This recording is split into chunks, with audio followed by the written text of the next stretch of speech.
Hey, buddy, hit that subscribe. Just a sec for you, but it means the world to me. I thought it was just another normal family dinner. Nothing fancy. Roast chicken, mashed potatoes. Everyone pretending life was cool. Then my grandson slid me a folded piece of paper under the table. His hands were shaking like he was freezing, even though the house was warm. I opened it just enough to read one line. Grandpa, please check the storage unit Dad rented.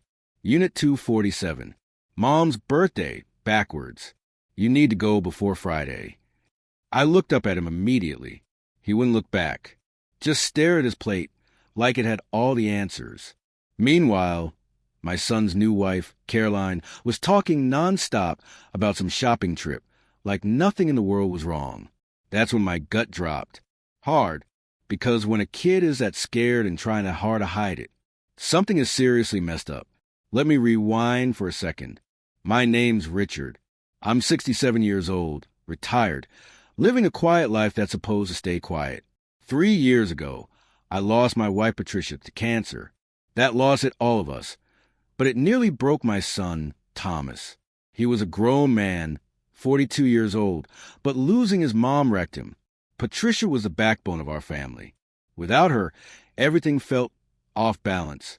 About a year and a half later, Thomas met Caroline at some charity event his firm sponsored. She was younger, charming, smooth as hell, and knew exactly what to say. 7 months later, they were married. I thought it was fast. Way too fast.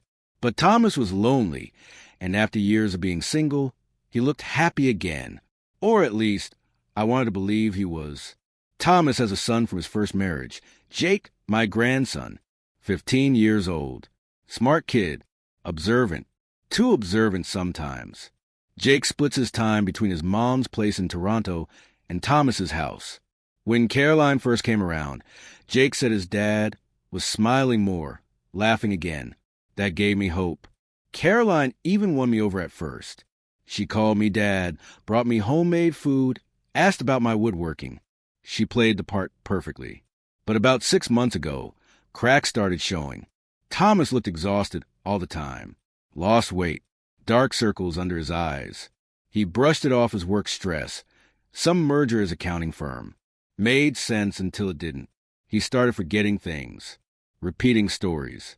Once, he couldn't remember where he parked his car at the grocery store.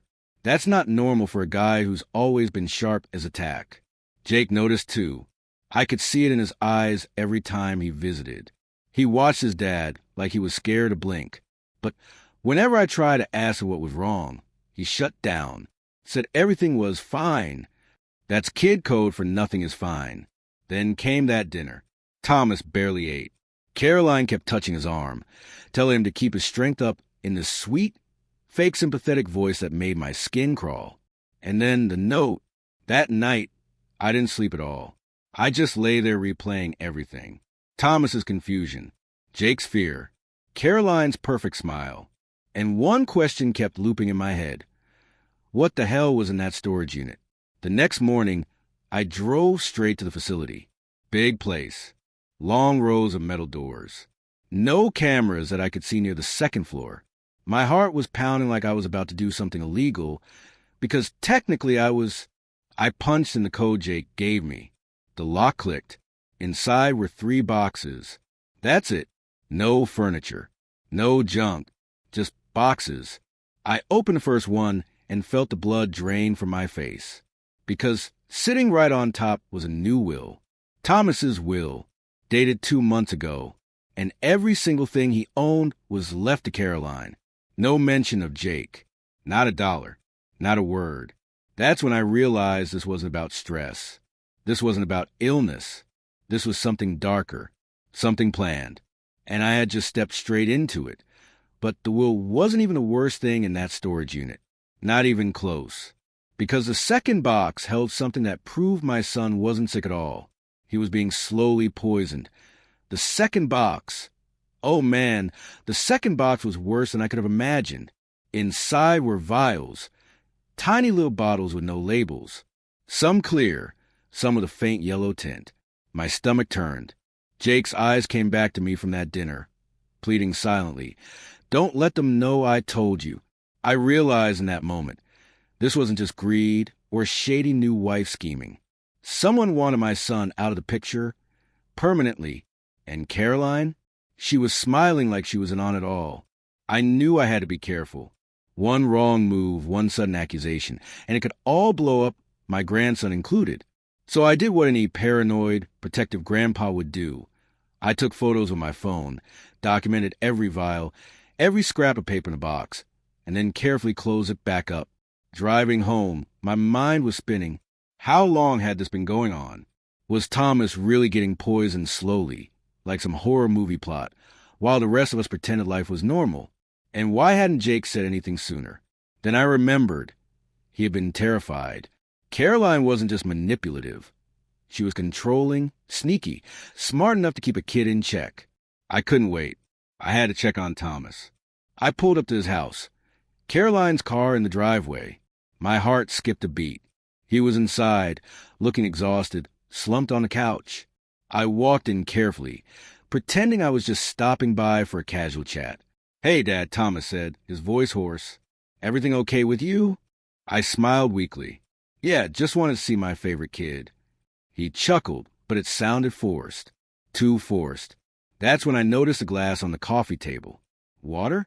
Juice? I didn't get close enough to check. Not yet. Instead, I tried a different tactic, conversation. I asked him about work, his health, random stuff to gauge his alertness. And I caught it. Tiny tremors in his hand, glazed eyes, subtle nausea. The guy was getting weaker by the day. Then Caroline appeared in the hallway, all sugary sweetness. "Dad, why didn't you come in for dinner?" "Tommy, take a break." She laughed softly at a joke only she found funny. Her hand brushed against Thomas's arm. Just brushing. But I swear, the look in Thomas's eyes had helped me. I excused myself quickly. Outside, I met Jake on the porch. "Grandpa, she'll know if we talk too much," he whispered. "She checks everything. Cameras, phones, even my locker at school sometimes. She's not just greedy. She's, I don't know, scary smart." I held his shoulder. "Okay, buddy. We got this. We'll figure it out. But we gotta be careful." Jake's lip trembled. "I saw her put something in Dad's coffee last week. He didn't taste it. He never does. But I swear I saw it." My blood ran cold. Poison in his coffee? My son's life literally depended on me staying calm, thinking fast, and not letting Caroline sniff out what we were on to. That night, I couldn't sleep again. I went through every detail, trying to connect dots. Caroline's arrival, the new will, Thomas's sudden fatigue, Jake's fear, it all pointed to a deliberate plan. Someone was trying to inherit everything without suspicion. And me? I was the only one awake enough to stop it. But here's the thing. Stopping it wouldn't be easy. Caroline wasn't just clever. She had networks, resources, and the kind of patience that makes you underestimate her. One wrong move, and my family could be destroyed. I realized that to save Thomas, I had to play a game I wasn't trained for. Spy games, detective games, survival games. And worst of all, I had to pretend everything was fine around her. Act like I had no clue while secretly digging to the layers of her lies. I thought I was ready for what I'd find next. I was not, because the third box didn't just hold evidence. It held a clue that could expose Caroline's entire plan, and it involved someone I never suspected. I didn't even want to open the third box. My hands were shaking, heart hammering, but I knew I had to. Jake was watching from the corner like a soldier on watch, eyes wide, whispering, "Grandpa, just be careful." Inside, it wasn't vials this time. It wasn't documents either. It was a folder, a manila folder, thick with papers, receipts, notes, pictures of our family, and something else. Something that made me freeze in place. Surveillance photos of our house. Caroline's handwriting on some of the notes, detailing exactly when Thomas left for work, we got home, when Jake was at soccer practice. She had been planning this meticulously for months. I flipped through one sheet, and my stomach dropped. There was a note. "Ensure Dad is compliant. Use Jake if needed. No mistakes." Jake gasped. She's been watching us this whole time. I swallowed hard. Yeah, kid, looks like it. Then I found the worst part. A series of emails, cleverly disguised, showing a lawyer confirming Thomas's will. Caroline had arranged it. She had orchestrated the poisoning, the will, the surveillance, everything. And here's the kicker. One of the emails was addressed to someone we knew, my own brother, Peter. I froze. My heart skipped a beat. My brother? Peter had always been the quiet one, the one you trusted. But the email said, confirm timing. Richard is on to her. Make sure he doesn't interfere. Priority, Thomas. I looked at Jake. Kid, I think we got a mole. Someone in the family might be helping her. Jake's face went pale. Peter? Uncle Peter? I nodded slowly. Betrayal like this hits harder than poison. More dangerous, too, because Caroline didn't just have Thomas isolated. She had allies, people who were supposed to be family, people you trusted. That night, I started putting together a plan. If I rushed, if I acted without thinking, it could get Thomas killed. I had to move slowly. I had to gather evidence, get the cops or the right people involved. But first, I needed proof, and that meant staying close to Caroline while pretending nothing was wrong. I went to the house the next day. Caroline greeted me with that same fake warmth, like a fox wearing grandma's sweater. She asked about my woodworking, laughed at my jokes, and even brought me tea. I almost laughed, but I knew better. That tea could have been poisoned. I didn't touch it. Thomas was in the living room, eyes hollow, voice weak. Dad, I whispered, how are you feeling? Okay, I guess, he muttered, but his hands trembled as he reached for his glass. I pulled him aside, whispering, don't drink anything she gives you. Nothing. Ever. Understand? He nodded, his eyes finally showing fear instead of confusion. That fear, it broke my heart. He didn't need convincing anymore. He knew something was wrong. I stayed late that night, pretending to watch TV with him while actually scanning every corner of the house. Cameras, drawers, hidden compartments. Nothing obvious. But the paranoia, it was real. And Caroline's presence made the air itself feel dangerous. Jake slipped me a note under the table while she was in the kitchen. It said one word, basement. I knew what that meant. There had to be something in the basement. Something Caroline didn't want me to see. And if Jake risked telling me this, it had to be bad. I went to the basement later that night. Empty at first glance. But then I noticed a loose panel behind the furnace. Prying it open revealed another stash. Vials, documents, and a small black book. The handwriting inside was Caroline's. Every single word detailing methods, doses, even perfect alibis. My blood ran cold. She had been planning to eliminate Thomas for months, maybe years. And the book even mentioned Jake, his role in convincing Thomas to take the pills she had been slipping him. It was insane. My own family, being used against us. I thought I had the whole story, but I didn't, because buried in that black book was a name I never expected. Someone who I trusted more than anyone was in on this from day one that I couldn't sleep. Not a wink. The black book, the vials, the emails, everything swirled in my mind like a storm.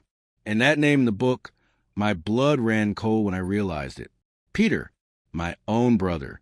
Someone I grew up trusting, someone I thought would always have my back, was part of Caroline's plan. I needed proof. Solid proof.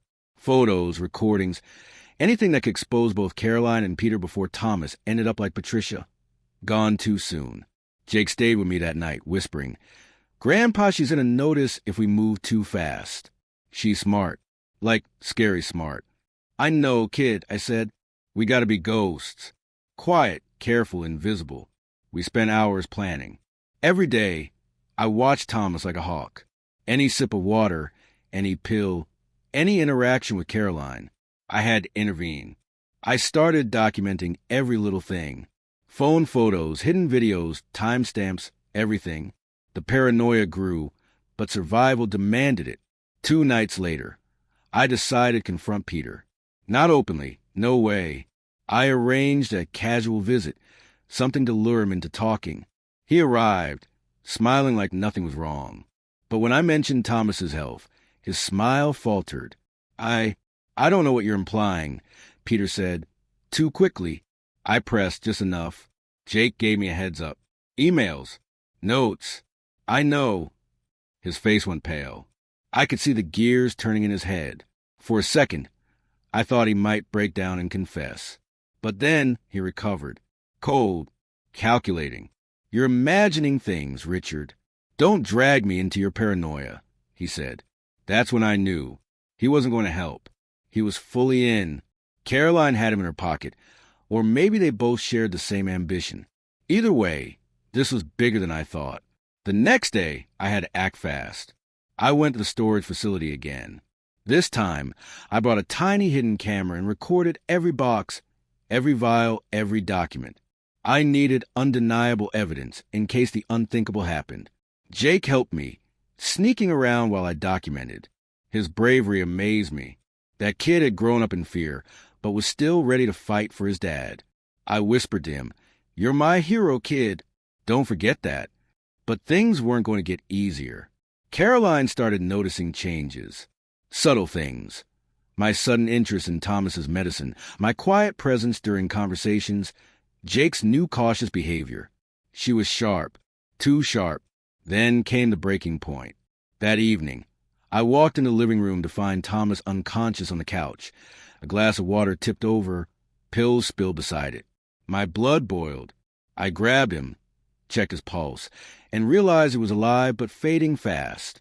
Jake ran in, screaming, "Grandpa, she did it! She did it!" I realized we had to move. Now, tonight, no more waiting. I packed up the black book, the camera, and all the proof. We couldn't risk leaving anything behind.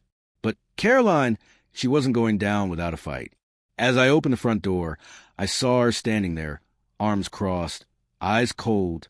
"Where do you think you're going?" she asked sweetly, but her voice had that razor edge underneath.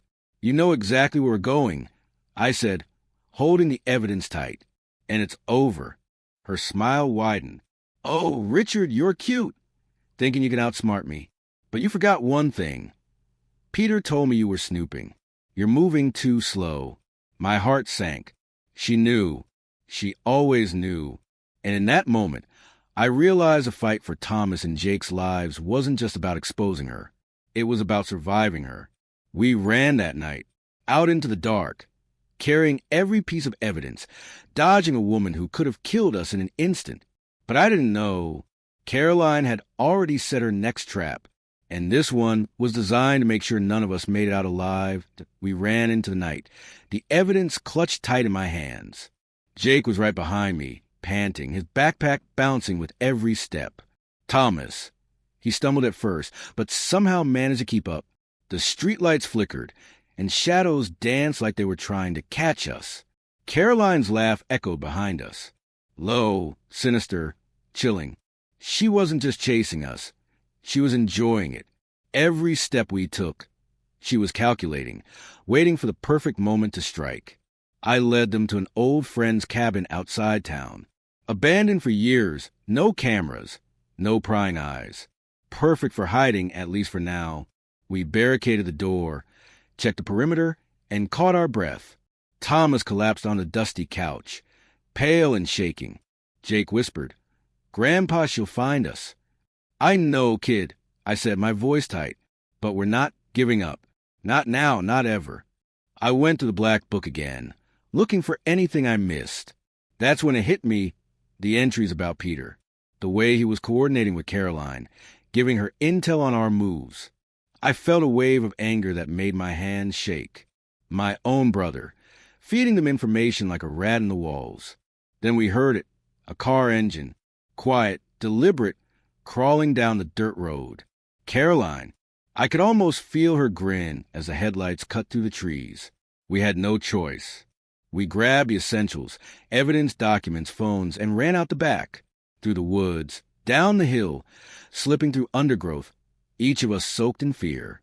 I was no longer thinking about just surviving. I was thinking about making sure Caroline paid for every second of terror she put us through. Hours passed. We hid in an abandoned shed. Thomas's strength was fading. He couldn't even lift his head without groaning. Jake looked at me wide-eyed, saying, "Grandpa, he's going to die if we don't do something." And that's when it hit me. We couldn't just hide. We had to turn the tables. We had to expose both Caroline and Peter, but we had to do it smart. Trap them using their own plan.